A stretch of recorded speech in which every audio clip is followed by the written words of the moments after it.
good evening. I think what you don't know is I think in the Guinness Book of Records it has me vomiting across every ocean on the planet. Anyway, it's great to be here tonight. One of the things that drew me here was the fact that you had a countdown clock. And I'll go anywhere for a launch or a countdown clock. So. Well, I thought I'd talk a little bit tonight about the challenge of change and about the fact that change means so much and so many different things to each and every one of us in this room. So the idea that what change means to me, or a challenge, is probably different for everyone as I go across this room and look at you all. And maybe at the end of tonight's talk, you'll have a better alignment of what I consider change is all about, and certainly what challenges are all about. It's easy to go and talk about people having to change, and we usually get to it by different mechanisms. Quite often, we are pushed into change or pulled, and this is something that makes us sort of just take the stuttering steps. This is not the kind of change we really, really want. It's something that's foisted upon us. And as a physician, I've quite often seen and spoken to people who have sudden changes in their medical status or in a loved one's medical status, and that is just trying to push them into some place where they never thought they'd ever be. Of course, then there are the people who find the winning numbers to the lottery tickets. I don't know where they are. It really amazes me. You go down this one street in Toronto, and there's this soothsayer telling your fortune. And I've always wanted to go in there with a lottery ticket. But I assume if they were really good, they probably wouldn't have to say that they could tell the fortunes of everybody, because I think people would really want to know where they're going in life. And so people who stumble along with a winning lottery ticket, they stumble, and sometimes they actually go backwards and don't really go forward with any kind of change in who they are or what they can do with that. So the best way, I think, is to actually choose to do it.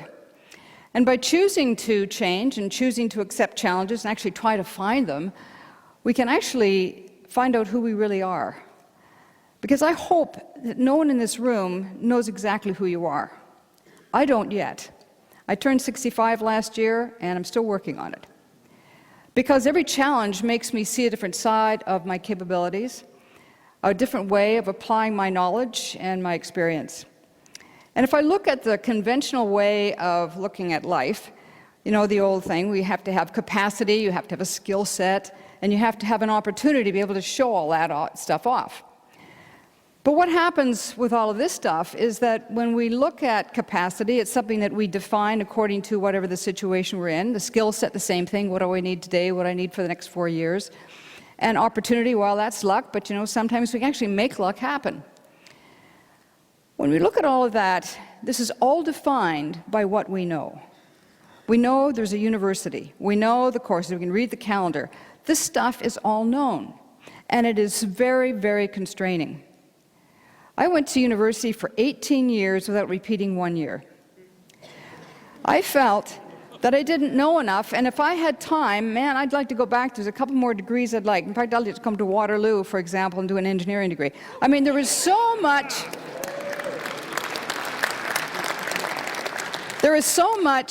to learn. And my view in life is, if you learn it the right way the first time, you won't waste time. And so when I did 18 years of university, it was because I wanted to do it the right way. I wanted to learn from people that I had assumed really knew their stuff. I didn't know about the right stuff in those days, but I really understood the value of trying to learn to help me be better prepared. Better prepared for what? Well, it was really being better prepared for the known. The uncharted is all about the unknown. So how do we take a skill set that has been constrained by what we know and turn it around for us to be engaging the unknown? How then can we challenge ourselves to change? Because change is all about that movement into the unknown. How can we take that skill set? How can we use it? Is it good enough? How do we know when it's good enough? Do you know at NASA, when we're training for a space flight, we train so much of the time on what might go wrong. And that's all constrained by the known. It's constrained by somebody saying, well, this could go wrong, this could, certainly the batteries, they always go wrong. And you have to be able to take a battery compartment apart, right? The toilet, messy. So we want to be able to fix that. The option of Apollo bags is really bad. And food, we all like to be able to know how to use the scissors to get into the plastic food so we can not starve to death. So there are various things that they're constrained by the known, by somebody saying, oh yeah, that's what might go wrong, so we'll train them in that. But you know, the fallacy of all that is you get into space, things sure do go wrong, but sometimes it's nothing we would ever think about going wrong. Like, we just couldn't possibly make a story up that bad. And so when we train, we start to think, well, how can then we pass this knowledge on to the next person? Sometimes that knowledge can be transferred very quickly. For example, you land from the space shuttle and you're on the ground and someone said, did you get sick? If you like this person, you'll tell them the truth. If you don't like this person, say, I didn't get sick. And so if you really like this person, they say, did you get sick? And yeah, what did you take? And so you start going through all the things you did so that they didn't work on you. They say, okay, I'm not going to try that. I'll try something else. And so every flight, try to pass that knowledge on to the next person or the next crew. The first time foam was registered as an issue with NASA was after the flight that I was on. If you look at the report after our flight, there was foam had been hitting various pieces of the shuttle. In fact, there was a piece of the, just close to the reinforced carbon that went on Columbia. It was like within an inch of that. And so it was like 134 foam strikes on the shuttle, and they said, okay, let's make this an issue. But how long did it take to get down the line? Obviously not fast enough. And it was a long time between 1992 and 2003. I mean, it's a long time between 2003 and 2007. It's a long time between 2007 and 2011. So every time a shuttle goes up, they used to just watch when they throttle up, like the Challenger, and everybody watches when the space shuttle lands. But I can guarantee there are only 3 very bad times in space. The 3 most dangerous parts of spaceflight are launch and landing and everything in between. So going into space, you know, it's to boldly go, and we thank goodness, we're below the level of all this space junk that's around. So we're in low Earth orbit. But nonetheless, it really becomes very unknown to us. We see things strangely. Things that we thought we knew, we start seeing differently. We see things hanging upside down, for example. We see each other hanging upside down, and some people actually throw up when they see people sort of coming in and they're upside down and they're going to come towards you. I didn't do that one. I did other things, but this person coming in. So that is the unknown, and how do you prepare yourself for that? How do you prepare yourself? Because each of us in our own lives really is on a voyage that's uncharted. Now, we can say in the broad sense, if we are doing something bigger in terms of going through an unknown forest or an unknown sea or the unknown space, we can say that grand adventure is uncharted. But all of our lives, we are actually going through life uncharted. I don't know about you, but I didn't think I had anything to say with being here. I mean, none of us really had to say of being born. I mean, none of us requested our parents, oh, please let me be. And we're not given a passport at birth, although in physician's terms, I really would like to have had a medical passport so I could put all those things in. It would be very helpful when patients come to me and they say X, Y, and Z, and I said, give me your passport, and I can see what's been going on the last 72 years. So we have an uncharted path for each of us. So we need to have that skill set for sure. We need to have the opportunity. And we need to be able to understand that if we just be constrained by the known, we won't necessarily have that right combination as we go through life. We have to be able to embrace and understand what it means to embrace change and to engage change. So spaceflight gives us that opportunity, extreme opportunity, to see things turned upside down. Now, I'm just going to spend a minute because, of course, it's all about us. It's all about us. We go into space because it's about us. Some people like saving things because it's about us, what good it is for us. People sometimes are in the environmental activism role, and they say, listen, the only way I can get people to listen to how we are able to save the species is because we have to say how important the species is to us. Okay, well, I'm going to talk about us right now, because in spaceflight, we learned something about us that we've never learned if we stayed here. Now, I don't know how many people in this room knows that their eyes rotate in their heads. You're looking at me like I'm a weird person here. But your eyes do rotate in your head.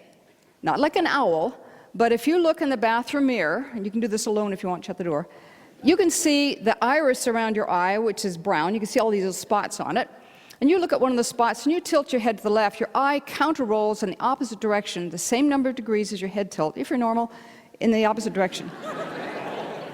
And that's why when you lie down on a couch, lying down like this, and you want to watch television, you have to turn your head up about that far to be able to see things, because your eyes don't roll all the way around. They only roll part way around. You know, there's a lot of stuff in there. There's muscle, there's fat, there's all kinds of stuff. So it slows the globe down, so you can't rotate your eye completely around. But that reflex is set up because there's part of your inner ear that senses sudden shift in gravity. You tilt your head to the left, you don't have to think about it, your eyes roll to the right. You trip over something, your hands go. You all know about that reflex. Well, guess what? After 48 hours in space and there's no gravity, what does your brain do? Ixnay, no more reflexes like that. So, what is a pilot going to do coming back? Well, quite often, you know, when we're taught how to fly, you're looking all over the place, you're looking around the corners. What would you do if you come back from space, you start turning your head like this? Your eyes are not rolling, they're going sideways. So this is the really difficult part of landing the shuttle.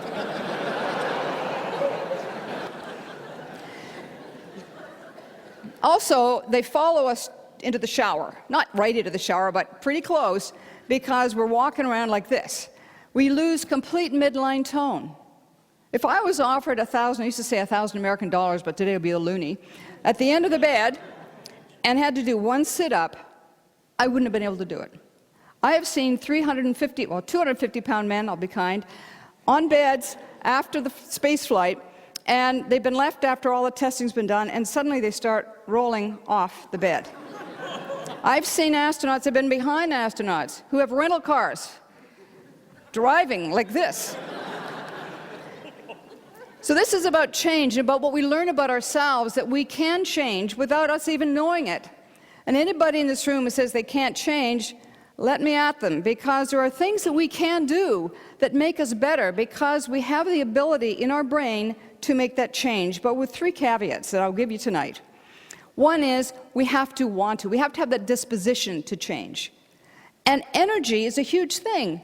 I don't know how many more things are going to be put in your day. I mean, if you tweet, you blog, you do this, you do that. When do you have time to eat and go to the bathroom? I mean, they don't talk about that in the real world, but you have to put it all in. And people sometimes, the energy gets dissipated. They can't start the activation energy, they have inertia, they just can't get to it. So they may have the disposition to want to change. Your body certainly has the capacity to do it. We know the brain has this plasticity and it can change. We have a day down for every day up in space, so our bodies pretty well get back to where they used to be. But the brain needs to have it repeated. If I give someone a talk on change, it's not going to change that person in an hour. It may put a little light bulb on, but after that, walk out of the room. Who's going to repeat that message? Unless you go to the web and see the speech over again. The idea is that you need to repeat it not necessarily in the same form. You need to repeat it looking at it differently. You need to repeat some of these things that will help you change, that will give you that ability to reach into your brain and say, hey, brain, reconnect. The brain is biologic tissue. It is not a computer motherboard. So you have to be able to make repetition happen. Those are the keys. So when I try to sort of think about these things, look at the world from space.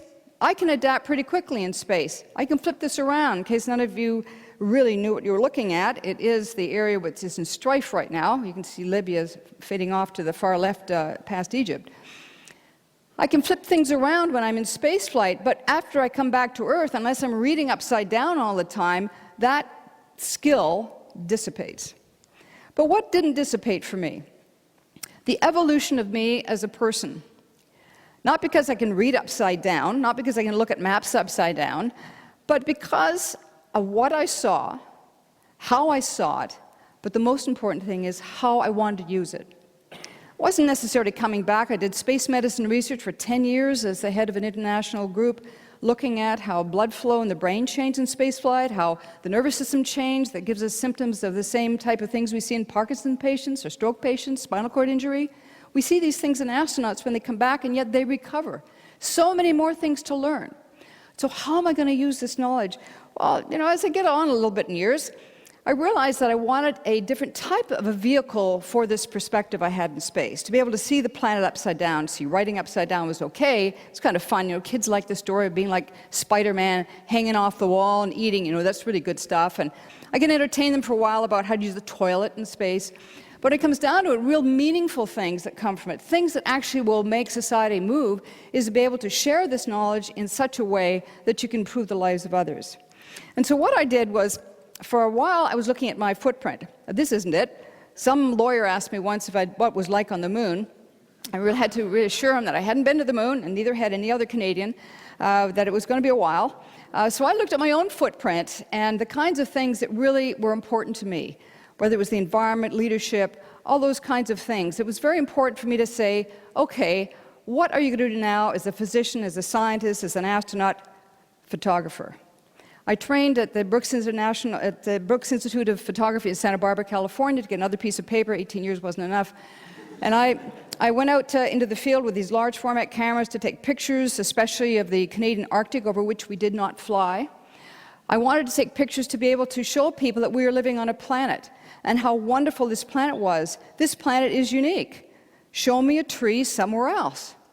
I went up to the north part of our country, at the edge of our country, the edge of Canada, Ellesmere Island, and there is this ice shelf sitting on it. You might recognize this from Al Gore's movie, The Inconvenient Truth. This picture, a little crisper, was taken before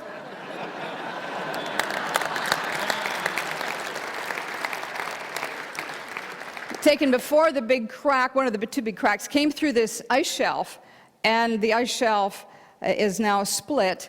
This ice shelf lived for, about 100 times, I guess it was about 10% the size now it was 100 years ago. But it lived as an ice shelf around our north for a long period of time. The interesting thing to me was that there's life within these turquoise pools. So I found myself, all my life, wanting to take photographs of things in an artistic way. And then I wanted to take things to explain the science. So that turned me into now developing a charitable organization called the Roberta Bondar Foundation, where we're going to infuse art with science and science with art. We're going to help people, all age groups, be able to train their cameras better on the environment, to understand it better, to understand how to take more artistic photographs, but to understand what are the elements that teach us about science, especially environmental science, within that photograph. Because I still change. And when I look at the picture of me when I was younger, and I was wearing a pith helmet with the binoculars, and I start thinking about the kinds of things that were important to me then, about the unknown and the uncharted. I look at myself now, grown up a little more, always wanting to change with the unknown. And that I wish for all of you. Engage, enlighten, and be enlightened.